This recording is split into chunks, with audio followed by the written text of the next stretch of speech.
And things started to change in the Black community, and unity was formed, and Islam sort of started to make an internal transformation for people, no matter what walk of life they were from. I mean, during that time, we look at the media and it shows what things were like during the civil rights era for the different groups. In the Black community, it was a time for them to grow, and for us to sort of change our place in the country and take back our rights. Whereas you see some of the media in sort of the upper class or white communities, you see it was all about music and dancing and American Bandstand. It was totally different. Whereas in the Black communities, there was something happening. There was this uprising going on.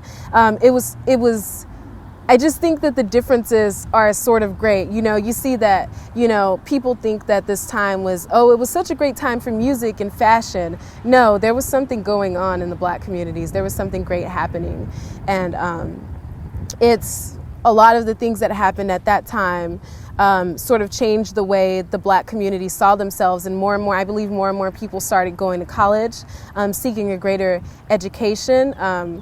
And it led to a lot of the civil rights that we have today. Okay, I can say what I know off the top of my head. In terms of my family, a lot of slaves were brought from the western coast of Africa, and they were brought here in these ships, and they had to endure these grueling conditions. There was no food. There was barely any food. There was barely any water. And it was entire families. Put into these cramped spaces. These cramped spaces. Actually, if you can go online or to different museums and you see how small these spaces were. You couldn't lift up your arms. You couldn't move your legs. Everyone was chained together by their feet. There were diseases. If someone got sick and it seemed like they wouldn't be able to be used in the slave trade, then they were thrown overboard.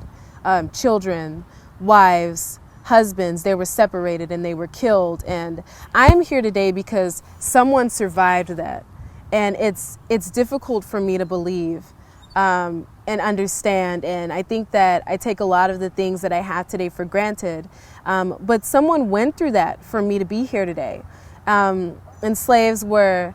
a lot of the slaves were brought, actually there was slavery in America, but actually most of the slaves that were brought from West Africa ended up in South America or in the coasts.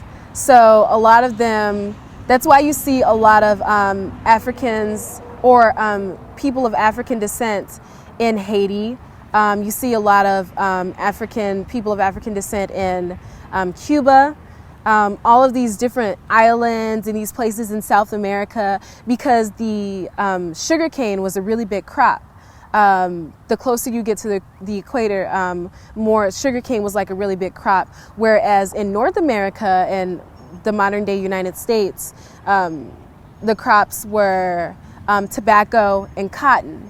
And slave traders would bring the people and they would make them all stand up. They would beat them into submission and they would grease them down and they would make them all stand in a line and to be sold as cattle.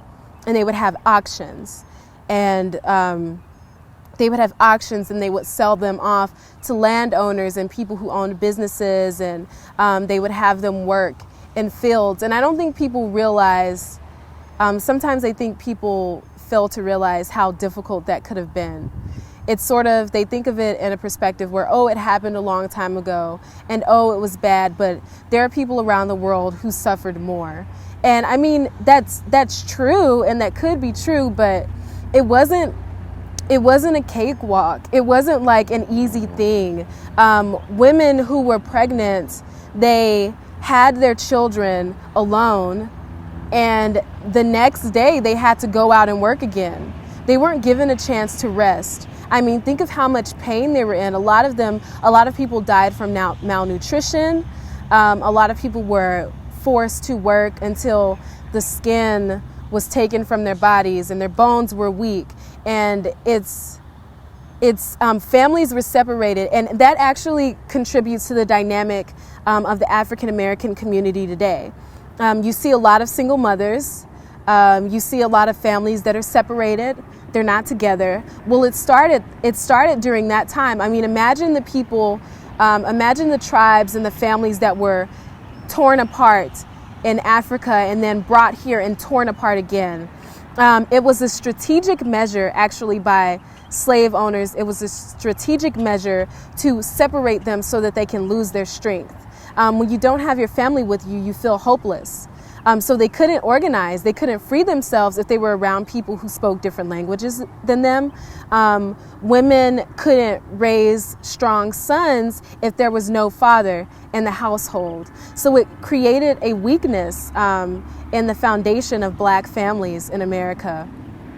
And there are stories about families being separated and men being losing their power and showing their wives that they were weak. I've read stories about African men being tied up on a carriage from each side and having one side of the horse's carriage go in one direction and the other side going to the other direction and pulling their bodies apart until they completely separated. And I mean, imagine what that's like for a wife to see her husband go through that. She loses her trust. It's hard for her to trust, and maybe she feels some resentment towards him about, why aren't you protecting me? Why isn't this happening? And she might become bitter. And I think that plays a part.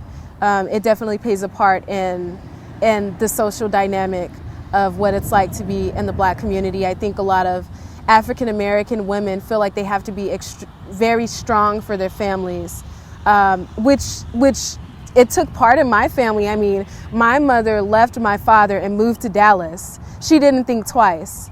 She felt like, this is what I have to do for my family. You're not there for me. This is what I have to do. That's been happening in the Black community for years, and it started in slavery.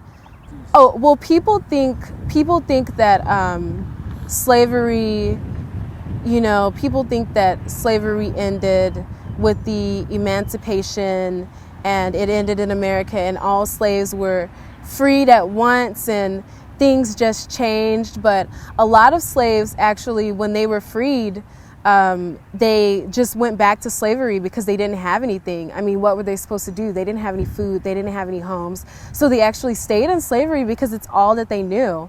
And a lot of people, I mean, it was signed and it was declared that slaves were free, but I mean, there was no mass media at that time. It wasn't there was no TV, so they couldn't hear it on the radio. They couldn't find out about it in the internet. So a lot of slaves didn't find out for years, they were taken advantage of, or some of them were sharecropping. So they were actually in debt to their slave owners, so they had to stay on plantations and work.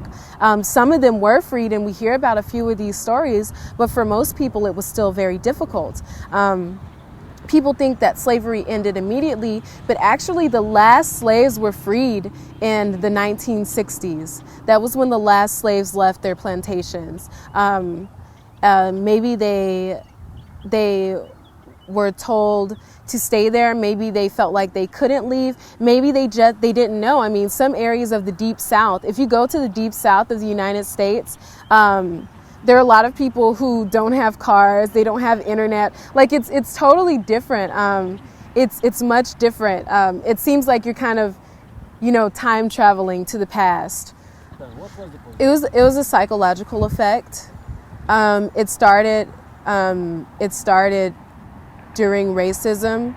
There were a lot of messages. It was kind of like, there are these letters called the Willie Lynch letters, and it's this book that basically goes through ways to keep the Black community in a mindset of submission.